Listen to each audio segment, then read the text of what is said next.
Good afternoon. It's, what is it? It's Tuesday, the 29th of May, 2018, just after 1 o'clock. Welcome to UK Column News. I'm your host, Brian Gerrish. With me in the studio, Mike Robinson. Media on trial, Mike, is the only subject, really, as we're going to see.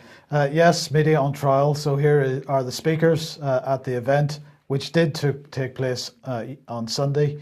I'm delighted to say. Now, before we talk about any more about it, I just want to play a few seconds of Tim Hayward's comments because this is absolutely appropriate. So just listen to this. First of all, I'd like very much to thank you all for being here. I'd like to thank Sheila for her sterling efforts in getting us somewhere, and I'd obviously like to thank very much indeed our hosts.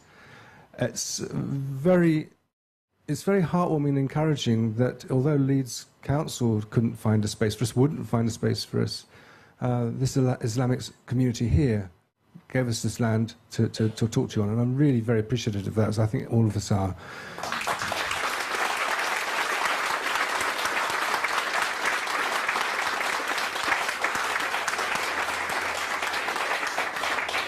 They are sending a very clear message about the value of freedom of speech, the importance of it. Okay, so that was Professor Tim Hayward, and he makes a very significant point here, Brian. I have to say that the end of last year, following the previous Media on Trial event, I offered Sheila Coombs of From Stop War a little bit of help to get this one together, and I was somewhat surprised and shocked by what this event became in terms of the organisation. So two separate venues pulling out, the second venue pulling out last Wednesday, and then on Friday the security company, the security team pulling out, apparently because they simply stopped answering their telephones. It just was an unbelievable thing, and I have to say that the people that were running the venue provided the most spectacular support to this event, and they deserve massive applause because they are probably going to come under a little bit of pressure from Leeds City Council. They have to work with Leeds City Council on a regular basis, and I hope it doesn't turn out that way. But they certainly were prepared to stand up for free speech, and they deserved every bit of the applause they got on the day. Yeah, absolutely. And perhaps as just a bit of a recap for people who may have joined us for the first time today, here we are, May 2018 in the United Kingdom. And if you try and set up an event to talk about free speech, an event in which you are asking key questions of the British media, why certain things are not reported, why certain things are reported inaccurately, there is, how do you describe it? There's an underground movement to make sure you can't hold that event. And if this was just malicious individuals, Mike, coming forward and saying, well, we don't want that lot holding this sort of event, you could perhaps understand it. But it isn't just individuals. This is coordinated between organisations, including local authorities. So local authorities in Britain helping to close down free speech if you dare to criticise not just the government, but mainstream media itself. Very serious. Absolutely. Well, we'll see a little bit of the depth of that in a second. So who was speaking? Well, Professor Piers Robinson was speaking, talking about propaganda, setting the scene in general. Robert Stewart brought us up to date with the latest developments on the Saving Syria's Children issue, with a couple of bombshells right at the end. Well, when the video comes out, you will see that. Tim, you've seen a little snippet from Patrick Henningsen gave a fantastic talk, as did Peter Ford, former UK ambassador to Syria and other places, and of course Vanessa Beeley. So I've got to say thank you very much to Sheila Coombs in the centre there and the team that set that up. Unbelievable group of people, and a pleasure to work with them. So thank you very much. Now you're talking about this coordinated attack, Brian. And while all this business setting up Media on Trial was going on, there was something else happening in parallel, which Craig Murray was covering, and he's put some subsequent updates to this since this particular article was published. But I suggest you start here with the Philip Cross affair. Now,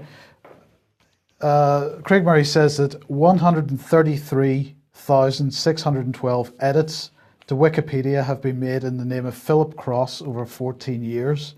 That's over 30 edits per day, 7 days a week. And I do not use that figuratively. Wikipedia edits are timed. And if you plot them, the time card of Philip Cross's Wikipedia activity is astonishing. If it is one individual, and you can go and have a look at the plot there on the web page. He says the operation runs like clockwork, 7 days a week, every waking hour without significant variation. If Philip Cross genuinely is an individual, there's no denying that he is morbidly obsessed.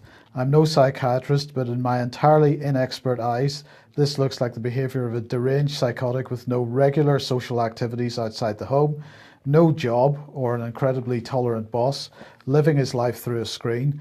I run, that's Craig Murray, runs what is arguably the most widely read single-person political blog in the UK, and I do not spend nearly as much time on the internet as Philip Cross. My time card would show where I watch football on Saturdays, go drinking on Fridays, go to the supermarket for a walk or out with the family on Sundays, and generally relax much more and read books in the evenings. Cross does not have the pattern of activity of a normal and properly rounded human being. There are three options here. Philip Cross is either a very strange person indeed, or is a false persona disguising a paid operation to control Wikipedia content, or is a real front person for such an operation in his name. Why does this, to take the official explanation, sad, obsessive, no friends nutter matter? And is the question, and he says, because the purpose of the Philip Cross operation is to systematically attack and undermine the reputation of those who are prominent in challenging the dominant corporate and state media narrative, particularly in foreign affairs. Philip Cross also systematically seeks to burnish the reputations of mainstream media journalists and other figures who are particularly prominent in pushing neocon war propaganda and in promoting the interests of Israel. And he has added an update to this particular article where he says Philip Cross has not had one single day off from editing Wikipedia in almost 5 years. He has edited every single day from the 29th of August 2013 to the 14th of May 2018, including 5 Christmas days. That's 1,721 consecutive days of editing. Right now, this issue, this problem of Philip Cross was being discussed on Twitter over the last couple of weeks. Craig Murray was involved in that discussion. Jimmy Wales, the founder of Wikipedia, got involved. He ran away pretty quickly from the conversation. And then a Twitter account called Wikimedia UK got involved as well. And it said that Wikipedia, it then claimed that Craig Murray was being abusive. Of course, he wasn't. And they muted Craig Murray. But in fact, Wikimedia had come into the conversation uninvited into that thread, which was discussing the Philip Cross operation, and started attacking anybody that was questioning Cross's legitimacy. And so Murray says that his view is that Philip Cross is probably a real person, but that he fronts a group acting under his name. And that group, as he points out, is attacking himself. It's attacking all the people that were involved in the Media on Trial event on Sunday. This is, as you say, an absolutely organised, concerted effort. Wikipedia doesn't want to discuss it. I can't imagine why. But this is the state that we're in at the moment. We're having to hold events underground in secret locations to prevent intimidation of the venue. Yeah. And we're having this type of... there was somebody at the event, Brian, who, long-standing journalist, involved in politics for 40 years, and she said during the event that she had never experienced a situation where an event giving talks like this one was having to be, the venue was having to be given at the last minute via email.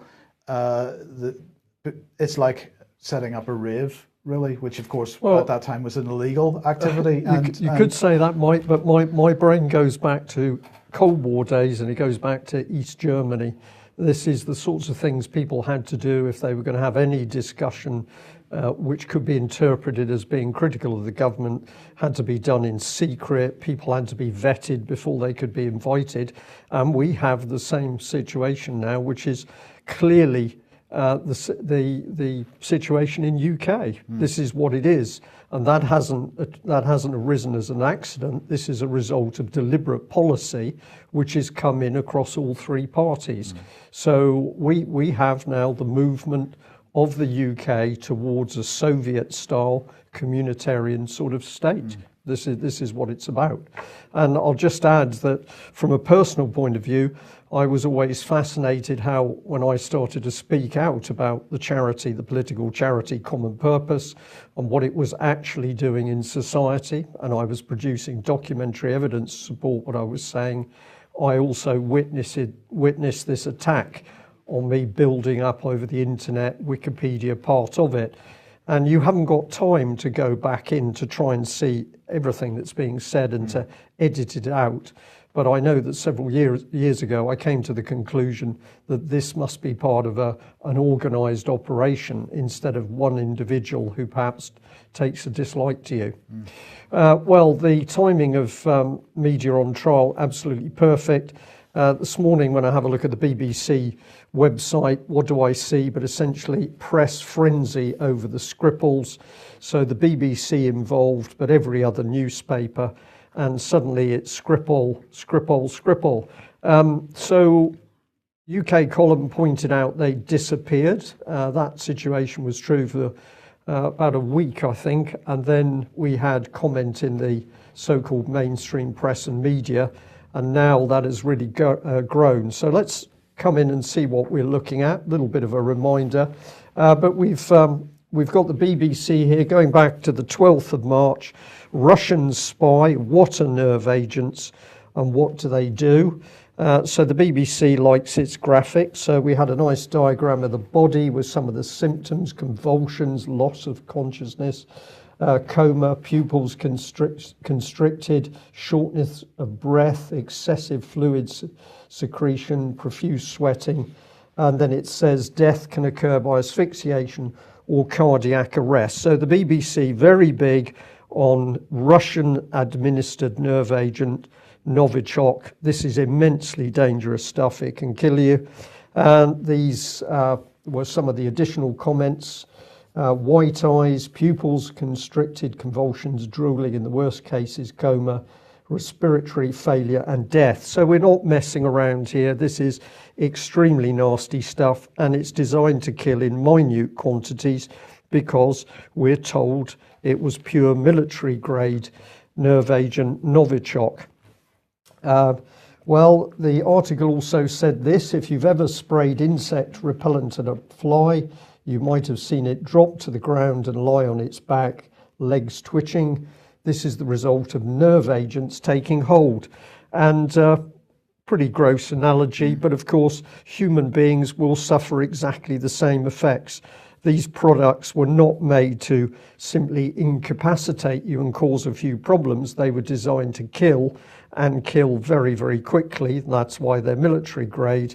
But as we see this story unfold, it gets more and more bizarre. In the same article, it says, is there a risk to the public? Professor Dame Sally Davis, the Chief Medical Officer of England, said the risk of harm in the Salisbury case was low. However, up to 500 people who went to the Mill Pub and Zizi restaurant in Salisbury city centre have been told to, quote, wash their clothes and wipe possessions. So the public health guidance to a nerve agent unleashed in a British city is there's not a problem, Mike, not a problem. Wash your clothes and wash your hands. Meanwhile, public officials that have to go into the city and deal with so-called contamination sites are dressed up like the Muppets in full protective clothing and respirators. But only some of them? Only some of them, of course.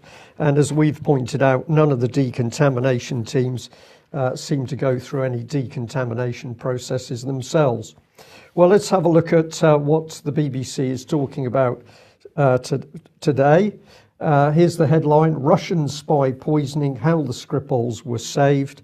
The first thing we have to point out is some problems with the BBC, because Mark Urban, who's produced this article, has got embedded video by the BBC talking about a Dr. Stephen Jukes with a D.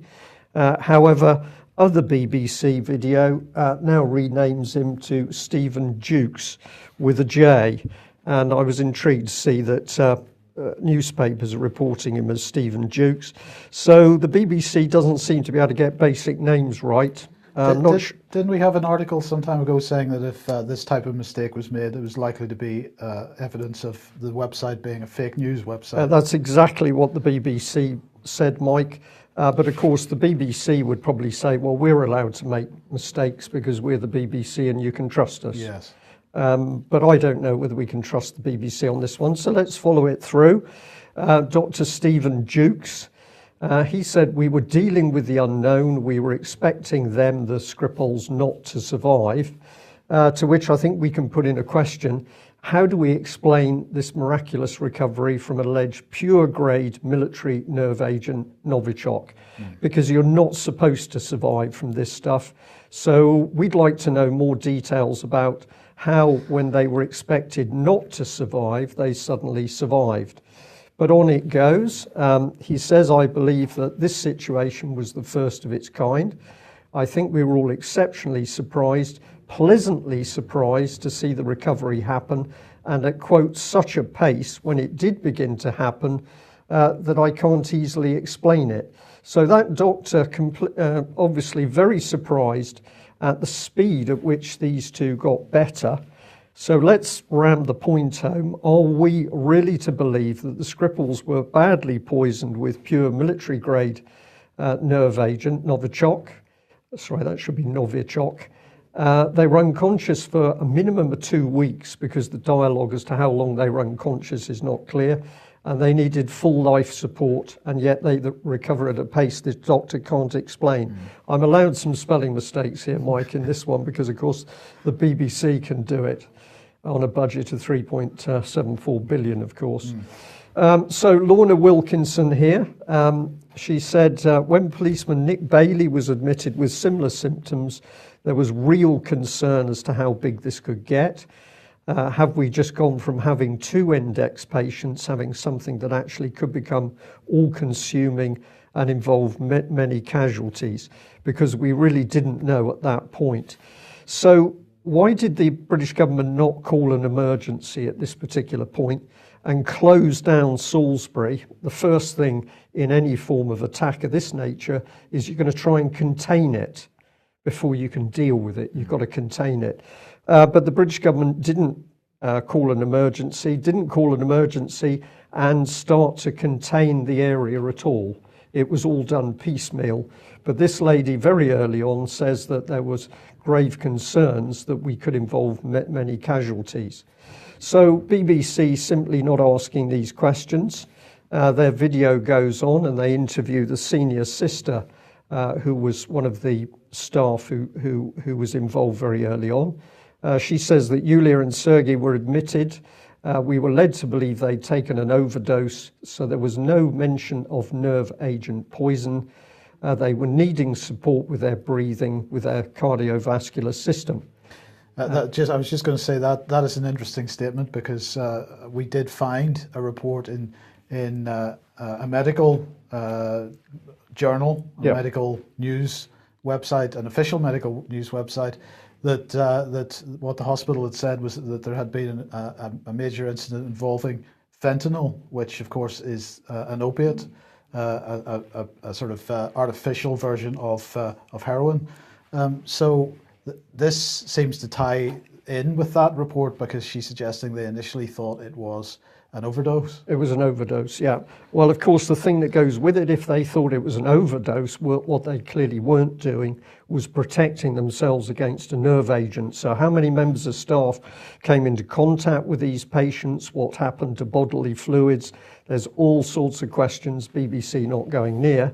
But this is a little bit of sarcasm, but it's based on truth. We're saying, so did the NHS use baby wipes to help treat the severe nerve agent poisoning, as recommended by Public Health England?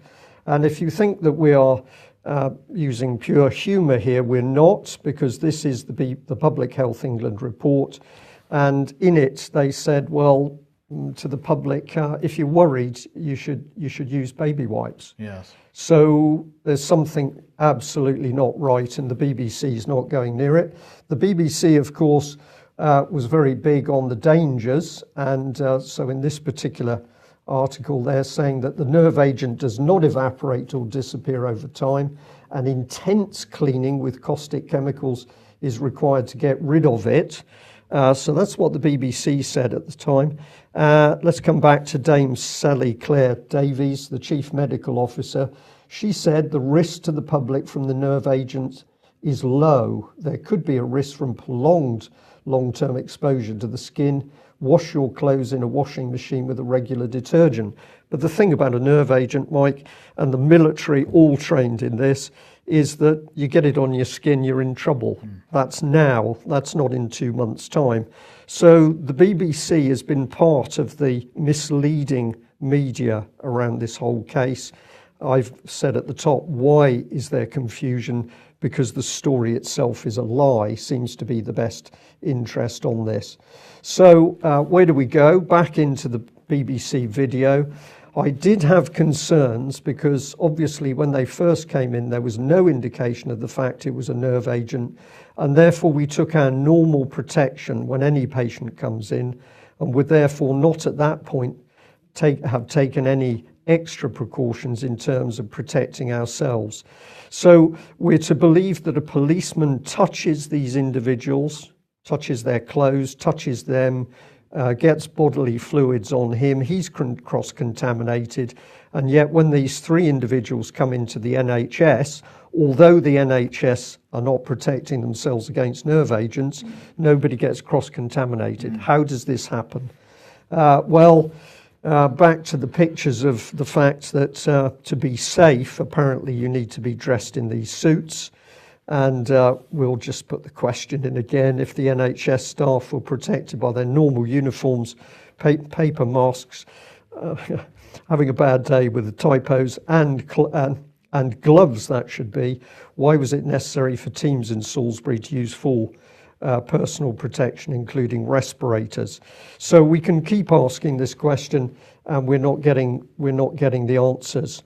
So here's Dr. Stephen Dukes, the expert advice that we had from outside the hospital. It was very clear that the clinical decision were ours, but we would be foolish not to take their advice, which we did, and that helped.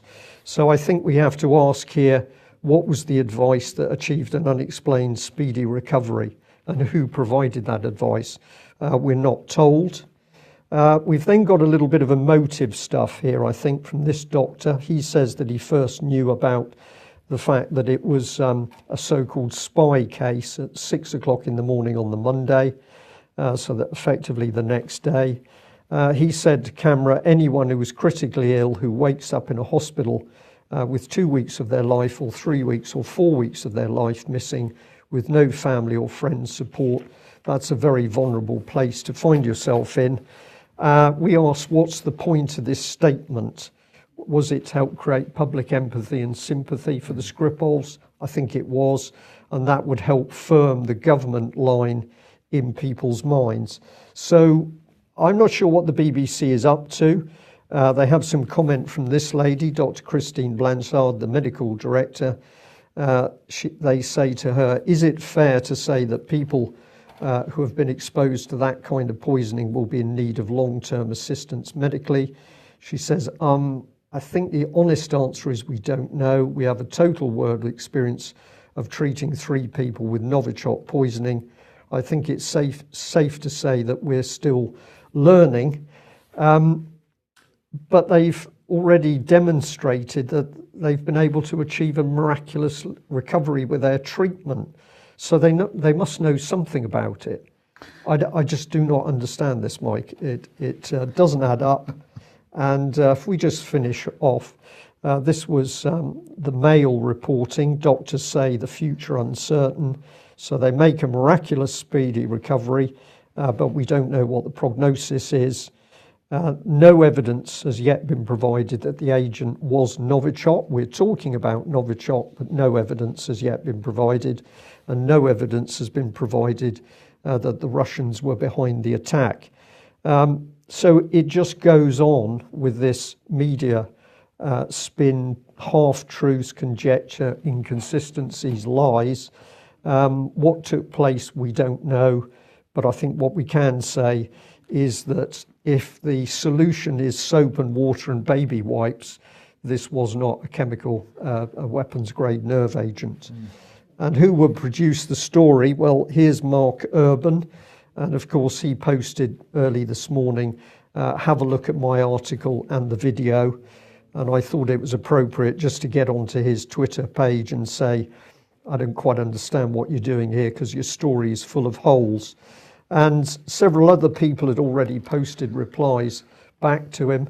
And can I encourage our audience, if you're beginning to think what took place, I don't understand the BBC reporting, don't just sit and sort of mull it over. Get onto that Twitter page and start to ask the journalist himself why he has said what he said and ask him to explain some of the questions. Well, on Friday, Defence Minister Lord Freddie Howe was speaking to the 21st Annual Chemical Weapons Demilitarisation Conference in London. He commended the vital work, according to the press release, of scientific and technical experts to make the world safe from chemical weapons, while acknowledging the shocking events of the past year, including the chemical weapons attack in Salisbury and the continuing use of chemical weapons in Syria. He says, in an increasingly dangerous world, we cannot allow these abhorrent weapons to spread once more across the globe. We're working with international partners across the world to agree how to best deal with the use of chemical weapons and to ensure that those who use chemical weapons are held to account, however long that takes. So they're saying that the destruction of chemical weapons is a high priority under the 1997 Chemical Weapons Convention. And so the conference provided an opportunity for experts from all over the world to discuss progress and cooperation in eliminating chemical weapons and the technical challenges that remain. So that's fantastic. But it doesn't end there because just a few days prior to that, it was announced this is still at the 21st Annual Chemical Weapons Demilitarisation Conference in London. The Ministry of Defence and the US Department of Defence have jointly launched a competition to seek innovative technical solutions to the safe destruction of caches of munitions found on the battlefield, including chemical and biological munitions. So that's good. That competition is running at the moment. And what's this part of? Well, it's part of the Defence and Security Accelerator, which a few days prior to that conference, they had announced an open call for innovation. The open call is looking for innovative ideas on how the MOD can improve the defence and security of the UK. Ideas could be a concept, a product, a service, at various levels of maturity is how they describe it. And in terms of defence requirements, well, we've just mentioned the chemical and biological defence requirements, but they're saying that defence innovations can apply to any part of defence. Proposals of dual use to both defence and security are also welcomed. And in terms of security, they're looking for innovations in terms of protecting borders, protecting critical national infrastructure, protecting crowded places, reducing the vulnerability of the transport network, including aviation. They're particularly interested in that. Strengthening the capabilities of law enforcement agencies and security services, emergency services in the private sector. So we're seeing piles of money being put into this, Brian, including the police and the private sector, anybody that's interested in dealing with defence and security. All on the back of the propaganda that's being developed around the Skripal affair. And terrorism in general, because we've got more of this occurring locally, was some of the police tweets are back on the subject. That essentially we should all be very frightened about terrorism every day because it can pop up anywhere at any time. That's the message the government's trying to get across. Absolutely. Now, the NATO-Russia Council, this is their website, and it's quite an old photograph on there, as you can see. There's a good reason for that. But apparently NATO and Russia are going to hold their first formal talks since the Salisbury attack this coming Thursday under the auspices of the NATO-Russia Council. Now, it was back in 2014. This is the last time this website was updated, in fact, which probably gives some indication about the importance that NATO sees of this conference, the NATO Russia Council, because it is 2014 since it was last updated, and that was the statement by the NATO foreign minister saying that they were suspending all practical civilian and military cooperation between NATO and Russia. Well, in fact, there have been a number of meetings. This is the seventh one, this one on Thursday, of the NATO-Russia Council in the last 2 years. But whether it actually achieves anything useful remains to be seen. They say that this meeting comes as NATO builds up to its summit in July, which Jens Stoltenberg said would focus on 5 key areas, from deterrence to modernisation and EU relations, and measures to manage ties with Russia. So the language from the NATO side, the fact that they haven't updated the website in so long, I think tells us a pretty significant story about where NATO sees its relations with Russia, and it clearly doesn't have any serious intention to improve the relationship. No. Right. In the meantime, let's look at Syria. This came out a couple of days ago. Israel and Russia in secret Syria deal. This is from BICOM. And what they're saying is that Israel and Russia have reached a secret agreement to keep Iranian forces away from Israel's border with Syria. According to media reports, Israel has agreed that Syrian regime soldiers can return to positions in southern Syria near the border with Israel in exchange for Russian guarantees that no Iranian or Hezbollah forces will take up positions in the area. Israel will, however, retain the freedom to act against military targets that are perceived as a threat.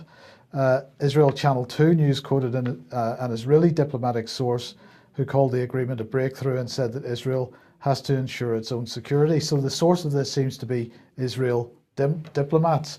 Well, Syrian Analysis, who, as Vanessa Beeley said at the Media on Trial event, a really good source of information regarding Syria, has done a little of their own analysis of what's actually going on here, and the conclusion is, have a look at watch the video. It's entitled on YouTube. It's entitled "Did Russia Agree with Israel to Keep Iran Away from the Syria Border?"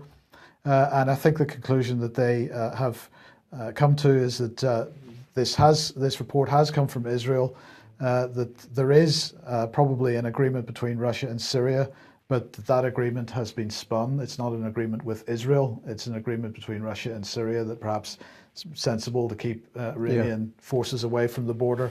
And it has been absolutely spun by the Israelis. But do have a look at that report if you get the opportunity. Now,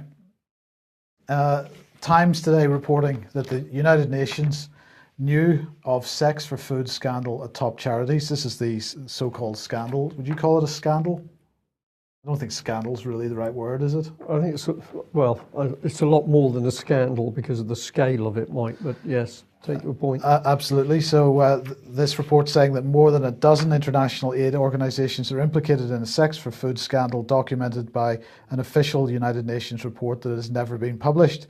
The Times has obtained a copy of the 84-page document produced by research teams working in refugee camps in West Africa for the United Nations High Commissioner for Refugees. And Save the Children in 2001. It identified more than 48 organisations whose workers are alleged to be in sexually exploitative relationships with refugee children. So the United Nations appears to have suppressed this report, according to the Times. They say that many were small local charities, but the list included 15 international organisations, including the UNHCR, and the World Food Programme, and the British charities such as Save the Children and Merlin international NGOs including Médecins Sans Frontières, Care International, the International Rescue Committee, the International Federation of the Red Cross Societies, and the Norwegian Refugee Council were also named in the report. So there you go, UN suppressing that, but they're not suppressing that this is International Day of UN Peacekeepers. They seem to be very proud of that, 70-year anniversary. But, you know, as we pointed out, yeah, sorry. Well, just my initial comment on that image, and I'm seeing it for the first time, Mike, is that you read so much into this, but international peacekeepers, but the image to me is an image of force. I know the helicopter in the background is white, but it's got a slightly sinister tint to it. Then you've got two women who are in military clothes, and you can't see their eyes, so we've got a little bit of the Men in Black here. This is all about power and force in this image. There's nothing about peace in that image to me whatsoever. Well, indeed, that is a very good point. So we'll just remind everybody of the 21st Century Wire report on this, asking the question, did United Nations peacekeeping troops send Syrian soldiers to certain death in occupied Golan territories in 2012? There's a video clip. It's quite disturbing to watch in this, embedded in this this article, but do watch it because there are many questions that UN peacekeepers have to answer, because it's not just international aid charities that are involved in dubious activity, criminal activity involving sexual activity with children, but UN peacekeepers as well, child abuse, rape, murder of Syrian soldiers on the border with Golan. So we, you know, United Nations has some questions to answer. Yeah. Let's come back to the UK then, and Demos. Well, tomorrow Demos is going to produce a report entitled At Home in One's Past, Nostalgia as a Cultural and Political Force. And what they're saying is that they've been investigating the growing influence of nostalgia as a social and political cultures of three countries, Great Britain, France and Germany. This event they're running an event subsequent to the publication of the report. And they say they're going to present the findings of the research, including large suites of focus groups with citizens in each country and interviews with political leaders and journalists. They've also conducted new research into the role that nostalgia played in the EU referendum and the 2017 French and German election campaigns. So, Brian, what is this nostalgia? Are you nostalgic for the history of your culture? Is nostalgia the word to use?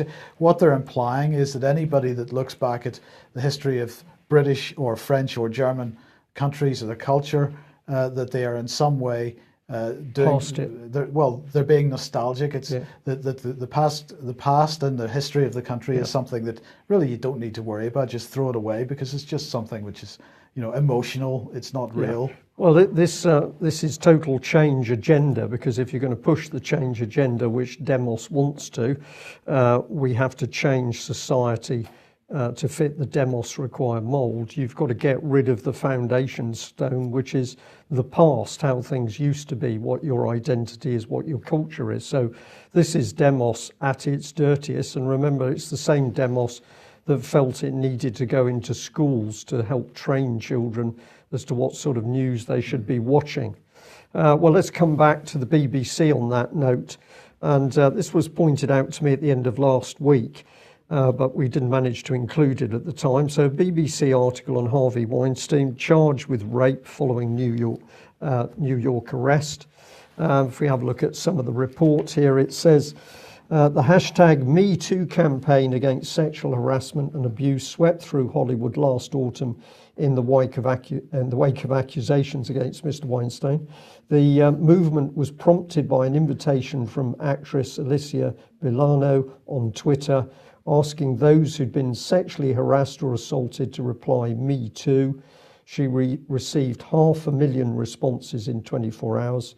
And then it tells you that Me Too began as an idea back in 2006 with the rights activist Taranya Burke, who used it as the name for a group to help those who've been sexually harassed and assaulted. And in January, more than 300 actresses, writers and directors launched the Time's Up project, raising 21 million in just a month. So we're led to believe here, Mike, that this is just a sort of naturally occurring thing, that people who'd been abused have suddenly got angry, they've got together, they've decided to do something. You raise 21 million in no time at all, as you do. No, that's not what's going on. What is going on here is that Demos type agitation, because if we follow it through, we just find this doesn't come back to individuals, ordinary people. This comes back to these shadowy NGO type charity organisations. So the first one that Taranya Burke brings you to is Girls for Gender Equity. And this is a major operation. I'll leave people to go to the website and have a look through it themselves, just so that you know we're telling the truth here. This is the list of staff, and you can find Taranya Burke listed there as a senior director. But have a look at what other people are involved with. So we've got Joanne Smith, founder and executive director. We've got Peggy Hoopsey, Director of Institutional Giving, excuse me, and then we've got a Nicole Hamilton, Director of Urban Leaders Academy. So this is all part of the network that Demos helps to put together and to encourage. Here's their board names. And the one I got interested in was a lady called Cynthia Steele, who was Executive Vice President from Empower. We've got a fund manager of Benefits Fund of Wardrobe 764. If you see strange names, you're normally on the trail of these types of strange organisations. So Girls for Gender Equity, also down at the bottom, obviously it's their board. But let's have a look at this lady here.